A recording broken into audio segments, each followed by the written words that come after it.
Hey guys, Becca from Mayhem and Majesty here, and I wanted to show you how to do a linked double crochet envelope border for overlay mosaic projects. Now that's a mouthful, but since I have just released this pattern, which is called Love Always, a series of hearts with some really fun color play. It's a very simple pattern and it is a great beginning overlay mosaic pattern if you have never done it. However, the only stitch you might not know in it is what I use for my envelope border, which is linked double crochet. Now, first of all, an envelope border is just a fancy way to say I didn't sew any ends. So you can see this is a double-sided border, and I've used a different color on the back to stash bust an ugly color of yarn because you don't see it on the front. And all of the ends for this entire blanket are inside of the border, and I did not sew any ends but my very last one. So that's what's really neat about mosaic crochet is you can play a lot with color, but you don't have to do the work of sewing in all the ends. I'd like to show you how to do the linked double crochet because unlike regular double crochet, there's no gaps between the stitches, so there's no way for any of those ends that you tied off and then cut short, there's no way they're going to poke out. It also has a really neat texture that looks like you did several single crochet rows in the back loop only, when really this is only 3 rounds of double crochet. So I have a swatch and we'll get started. So here's a swatch I've made that may become a design later. This is also mosaic crochet. It's still simple single crochets and double crochets, but it's a little more intricate looking than the hearts. So what you're going to do for linked double crochet, and you can use this for any project. I've only ever used it for mosaic. So I'm going to show it on mosaic and you'll see a little bit about how you work into the to the border that I do on my patterns. And there's different ways that you can do a border as well. This way I do by making a single crochet and a chain before I start the actual pattern for every row, and that's also how I end the row. What you're going to do is when you are doing mosaic crochet and you've done the ending stitches the way that I have with a single crochet and a chain stitch at either end, you'll go into the front loops of the chain stitches and the front loops of your top row of stitches and the front loop on the bottom of your chain for the top border, and then for the back border you'll go into the back loops of all those same stitches. It sounds complicated. It's not. It is take twice as long to do a border as for a normal blanket, but it's really cool because you don't have to sew in any ends except for your very last one. So it's really great. But the way that I have you doing the border in the Love Always Hearts pattern is starting with a standing double crochet. So I'm starting on the front side. In my pattern, I have you start on the back side so that you can use an ugly color and then a pretty color, and then when you join them, they're joined together with all the ends inside with the color of the front. I'm going to start on the front.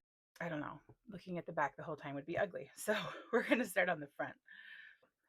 I start with a standing double crochet. So I'm going to go into the front loop of the chain stitch. So basically you're skipping that single crochet that starts off every row. You're not even using it for anything. It's just kind of stabilizing the whole project. So I'm going to go into the front loop of that chain stitch between the single crochet and the actual pattern with a standing double crochet. And if you don't know, to make that, you'll slip knot to put a loop on your hook, yarn over and hold it with your finger, then go into the stitch as normal and pull up a loop, make a double crochet. Something you already know how to do. So there's the first stitch. And so to make linked double crochet, if you see you have the two bottoms of the stitch down here, and then this piece that comes around over the front, we're going to, instead of yarning over, we're going to pull up a loop through this bar as our yarn over to create the linked stitches. So you'll go into this bar. It's usually really loose and easy to get into, and that's when you'll yarn over and pull up a loop. So that's taken the place of your initial yarn over before you make a double crochet. Then you just go into the next stitch as you normally would. and make your double crochet. It's hard to see the effect until you get a couple going, but you can see that bar that we pulled over is kind of, um, it's going to kind of make a horizontal line. What it's going to look like, what it looks like to me is like you've done 2 rows of single crochet in the back loop only, is kind of the way it looks. So then on your next stitch, you want to find that bar that's going across the front, and that's what you're going to pull up a loop that way instead of yarning over by itself. So that's your yarn over. Then you go into the next stitch, make your double crochet, and you can kind of see the line starting. So you go into that stitch to pull up a loop in place of your yarn over. I grabbed another thread somewhere. Okay. In place of the yarning over normally, and then you just double crochet into the next stitch. So you can start to see that it's starting to work. I'm going to finish going down my side and show you how it looks to do a corner. So I will be back here in a minute.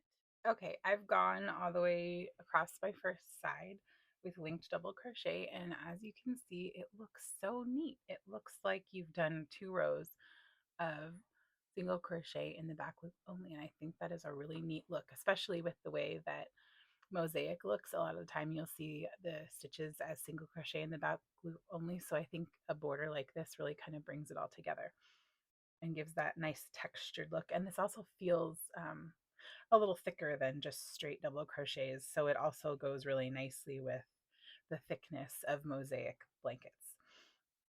So I've almost got to my corner. I've got one more stitch to go in, but I wanted to show you one more time now that you can kind of see how this is going easier. You can see what little loop we're going into on the front here. So instead of yarning over, we're going to pull up a loop through that little bar, and that counts as your yarn over. Then you just make your double crochet as normal. Okay, now I've got to this other chain space, which is my other corner. So for the corners on most of the stuff I've been designing with mosaic, I do 2 double crochets or linked double crochets, chain 2, and then 2 more. So I'm going to yarn over by pulling up a loop in that bar.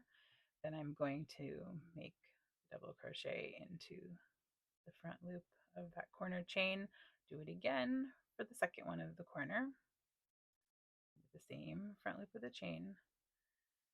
Then I'm going to chain 2. Now you can't make the third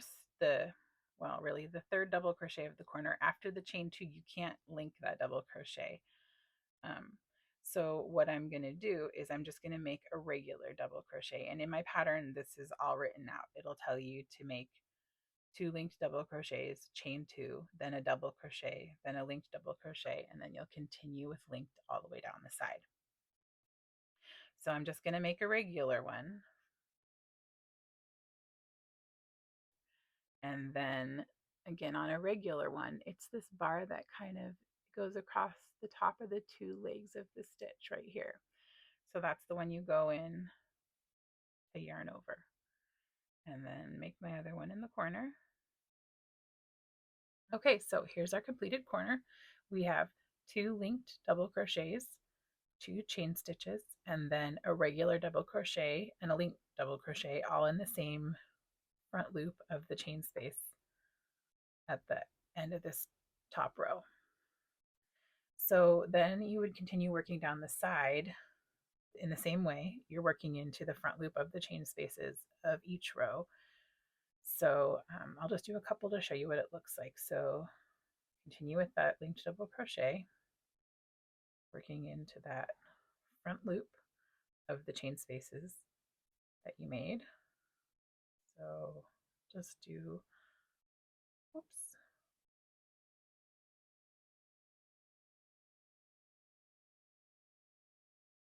just do a couple here and then see what it looks like.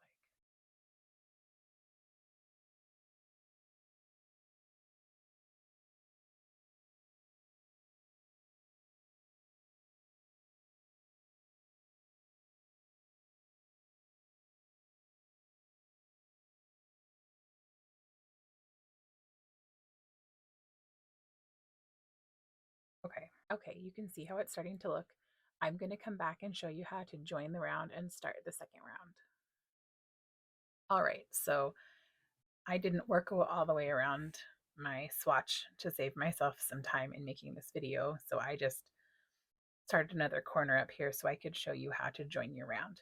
Now, I believe in my pattern, and I'm sorry that I didn't do it the same way in this video, but I think I had you starting off in the corner rather than where I showed right here on the side, but it really doesn't matter because the joining technique is exactly the same. So what I do is I like to work the second round and all the following rounds of this linked double crochet in the back loop of the stitch and the third loop. The reason for this is because I found that going through both loops doesn't keep the neat look of single crochet rows. So going in the back loop will keep that look, but the back loop pulls up a lot on its own. So that is why I like to go through the back and this third loop on the back, which is right underneath of it, because it won't pull up nearly as much. You won't get that gap. So this is how I join. You join to the very first stitch you made, and I slipped stitch to join going through the back loop and the third loop only, not the front loop.